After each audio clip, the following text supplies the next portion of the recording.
Welcome to Connected Media IP, the signature destination at NAB Show, helping organisations deliver connected content experiences. I'm Bridget Nzeku, and I'm honoured to be joined by Chris Brown, NAB's Executive Vice President of Conventions and Business Operations. Chris, thank you so much for joining us. Glad to be here. It's a fantastic NAB show this year. You must be delighted. Unbelievable, really. We haven't had a show like this in many, many years. Their attendance numbers are well beyond our expectations, up over 100,000 registrants this year, nearly 104,000, and we still need to clean up that data and figure out where we are, but and we haven't seen that kind of attendance in at least 7 years. Wow. And the floor space is probably our second largest ever. Over a million square feet of net square feet of exhibit space. Mm-hmm. So yeah, and the feedback we've been getting has just been unbelievable. I think the Monday morning that we had was as busy, if not the busiest show I've ever seen. And I've been around for 16 years doing this, so I've seen a few of them, but was unbelievably busy all day Monday, Tuesday, Wednesday. Everything has been really, really busy. Great feedback from exhibitors, lots and lots of business being done. So yeah, we couldn't be more excited about how this has come together. Connected Media IP has also been a great success. We've had guest after guest in the studio raving about the show, NAB as a whole, but particularly Connected Media IP. The theatre's been packed every day. Just fantastic. Yeah, well, I think this is hitting a real nerve in the industry. I think in many ways. Obviously, there is this continued focus around IP technologies, and that just continues to grow. It's driving so many things in the industry. I've seen throughout the week people talking about this migration that's occurring. Now, it's been occurring for a while. It just keeps accelerating, and more people are beginning to understand that in the end, IP is going to be the backbone of this industry, as it is for many.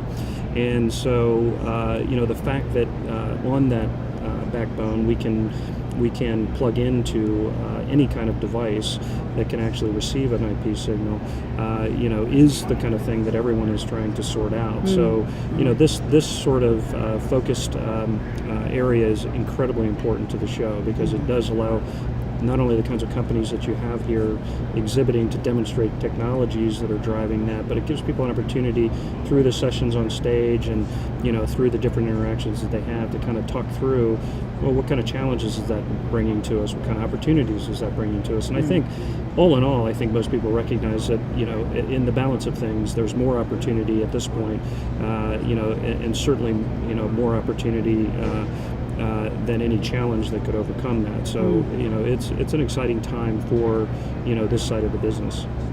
BPL is immensely proud of its collaboration with NAB and very excited about moving next year to South Hall Upper. We're seeing really strong pre-bookings for 2016. Yeah, it's going to be a great move, I think. I think there's enormous synergy in the companies that are participants here in Connected Media IP and the companies that have been traditionally participants in the South Upper Hall. In addition, we're moving over some other pieces, including Sprocket, which is our startup initiative, and is a heavy focus around digital media. I think there's some great interconnections there between what Connected Media IP does and what we do there. But just in terms of the way the whole distribution and delivery category is evolving, this is kind of a central component of that, and it needed to be positioned that way and connected to those companies. We use that word a lot, right? Connected to those companies over there. I just think the fit's going to be great. There's always a tremendous vibe in that building, great traffic in that building. I think we're all going to be pretty happy with it. Let's talk a bit about NAB Collaborative. You've made a really important announcement about China. Can you fill us in? Yes, we're launching an event in Shanghai at the end of this year, December 2 to 4. Wow. And, yeah, very excited about it. It's a collaboration with a number of different groups. Most importantly, it's a collaboration with an arm of the Shanghai government and their high-tech cultural device development group. This is an initiative from the national government to drive more business into Shanghai, more global business into Shanghai, and to provide certain free trade opportunities. And it is also, I think, a perfect fit for us because Shanghai is really the hub of the high-tech sector within China. In particular, the digital internet IP-related side of things. All the major players are centered around Shanghai. And so we're very excited about launching. The idea is that we would start with a conference in 2015, and then we would move to a full-blown convention with an exhibition in 2016. Also would likely be at the end of the year.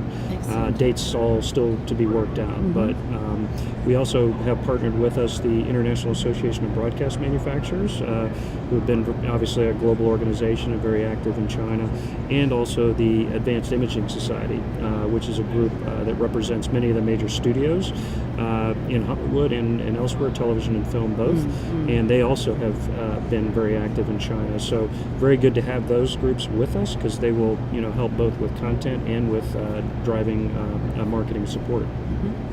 So let's finish then by looking ahead to NAB 2016. Can you give us a sneak preview of any exciting plans for Las Vegas this time next year? Well, it's early, and so I think as we've talked before, what we do is we try to take a good amount of time after the show to go back and analyze really it all and break it all down, dissect everything that happened, what worked, what didn't, what needs to be strengthened, and how will we approach it.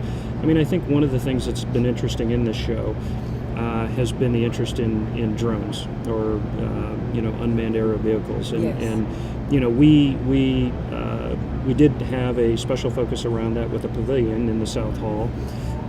But I don't know that we knew it would be quite as successful as it was. It's been a massive hit. Actually. Unbelievable. People have been talking about it all week. Unbelievable. And in addition to that, we had a number of major drone manufacturers exhibiting in the Central Hall and other places who were all doing demos, and there's just a lot of interest and excitement about it. And so I think that's a trend that I think we need to kind of put a stronger spotlight on even going forward. So I think you'll see us do that. Another area that we know is important and that we need to kind of define and spend some more time with is advertising technology.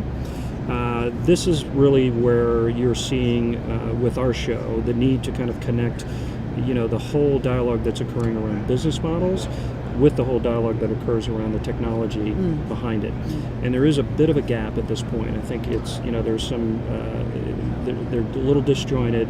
You either have technology that's a bit ahead of the business models or business models that are not really reflecting that technology that's there.